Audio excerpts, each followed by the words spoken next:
आपको मालूम है 93-94 में सिटी बैंक स्कैम हुआ था अमेरिका का। सिटी बैंक स्कैम जो हर्षद मेहता ने ऑपरेट किया था पूरे भारत में, वो सिटी बैंक स्कैम था। हर्षद मेहता स्कैम के नाम से चला पूरे देश में। स्कैम सिटी बैंक ने किया था। हर्षद मेहता तो सिटी बैंक का पपेट था, मोहरा था। सिटी बैंक उसको चलाता था, हर्षद मेहता वही चलता था। सिटी बैंक ने भारत में आके हर्षद मेहता को खड़ा किया और हर्षद मेहता को पैसा देना शुरू किया और उस पैसे से उससे कहा कि शेयर खरीदो, हमको दो।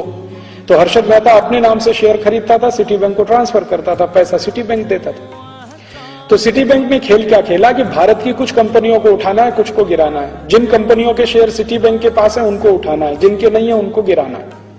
ये खेल में वो लग गए। हर्षद मेहता उनको कठपुतली की तरह से मिल गया।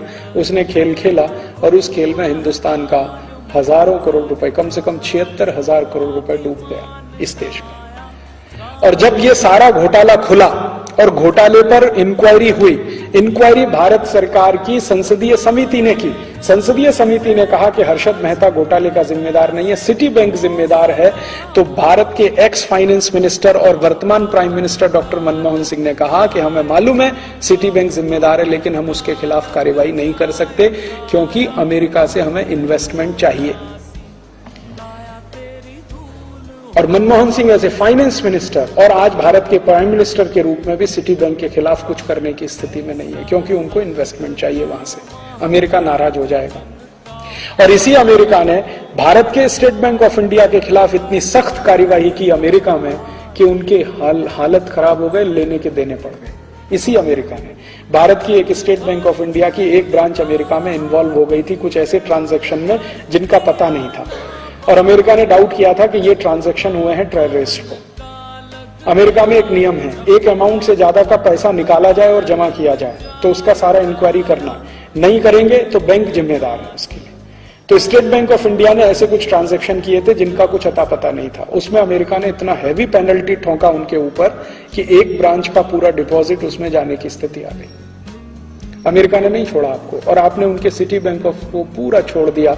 हाँ, इतना घोटाला किया तो भी हम मंजूर करते हैं। और आपको मालूम है, रामनिवास मिर्धा नाम के एक मेंबर ऑफ पार्लियामेंट, उनकी अध्यक्षता में बनी संयुक्त जांच समिति ने यह कह दिया था कि सिटी बैंक को भारत से वाइंड अप करने का आदेश दीजिए, इनका बोरिया बिस्तर बंद करा दीजिए, नहीं तो ये देश को लूटेंगे। वो संसदीय समिति की रिपोर्ट धूल खा रही है और सरकार ने आज तक कुछ नहीं किया, क्योंकि अमेरिका से डर है। अमेरिका नाराज हो जाएगा, हमको इन्वेस्टमेंट नहीं देगा। अभी नेक्स्ट ईयर से city bank, HDFC, ANZ Grindlays, standard chartered, ये सभी बैंक खुले आम अपनी शाखाएं खोलेंगे। वो शाखाएं खोलेंगे कहां? किसी गांव में नहीं। और वो शाखाएं खोलेंगे ऐसी जिसमें आप 50 रुपए डिपॉजिट करा के अकाउंट नहीं खुला सकते। उनके लिए मिनिमम है 5,000, 10,000, 15,000, 20,000, 40,000। आपकी भारत की जो स्टेट बैंक है या भारत की जो बैंक है वो तो गांव में भी जाके शाखा खोलती है, क्योंकि उसको सर्विस देनी है, बिजनेस नहीं करना है, सर्विस देनी। इनको बिजनेस करना है तो वो बड़े बड़े शहरों में शाखाएं खोलेंगे। बंबई है, कलकत्ता है, मद्रास है, हैदराबाद है, कोयम्बतूर है, चेन्नई है, वगैरह वगैरह। और उनमें जो क्रीमी लेयर है भारत का, जिनके पास थोड़ा पैसा, उनके डिपॉजिट रख के उस पर काम करेंगे।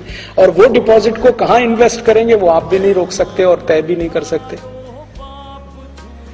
तो आपके देश की खून पसीने की कमाई, पूंजी, जो डोमेस्टिक सेविंग्स है, वो विदेशियों के हाथ में आप दे देंगे। इसी तरह से बीमा के क्षेत्र में वो आएंगे, इसी तरह से हर क्षेत्र में वो घुस जाएंगे। हमारे देश के नेता इतने बेशर्म हैं कि अब इस देश के लोगों को ना उनसे कोई उम्मीद रह नहीं गई। आप इस बारे में क्या कहेंगे? ऐसा है, 2005 से देश लुटता आ रहा है। हमारे पास बहुत सारे स्कैम हैं। 2005 में शुरू हुए, सारे स्विस बैंक 2005 में आए। कुतरुचि के लड़के को ठेका दिया गया सारे हिंदुस्तान में तेल खोदने का 2005 में। 2005 में इटालियन की फेक करेंसी की कंपनी खोली गई, डेलारू प्राइवेट लिमिटेड में।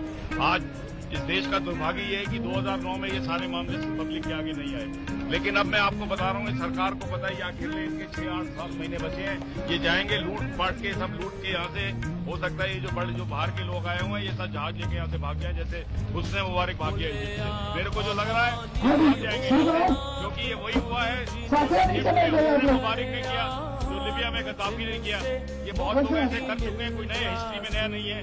लेकिन जो सत्र में ये हो रहा है, ये सबसे बड़ी शर्मनाक बात है। जी सर, एक चीज मैं और कहूंगा कि राष्ट्रपति और प्रधानमंत्री का सत्य, न्याय और ईमानदारी को ना सुरक्षा देने के लिए बनाया गया था।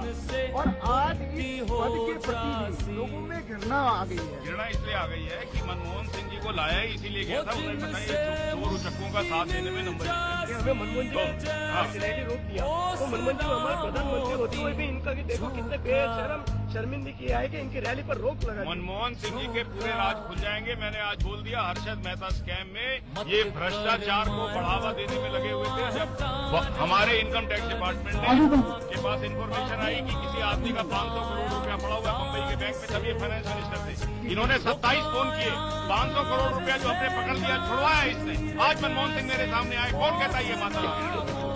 अच्छा सर, एक चीज और बताइए कि आज आपको लगता है कि प्रधानमंत्री राष्ट्रपति के पद पे बैठे लोग भ्रष्टाचार के प्रेरणा स्रोत बन चुके हैं? राष्ट्रपति के पास तो कोई पावर ही नहीं है। मैंने सुना कई पराठे बनाती थी, उसके पास कोई पावर नहीं, वो क्या भ्रष्टाचार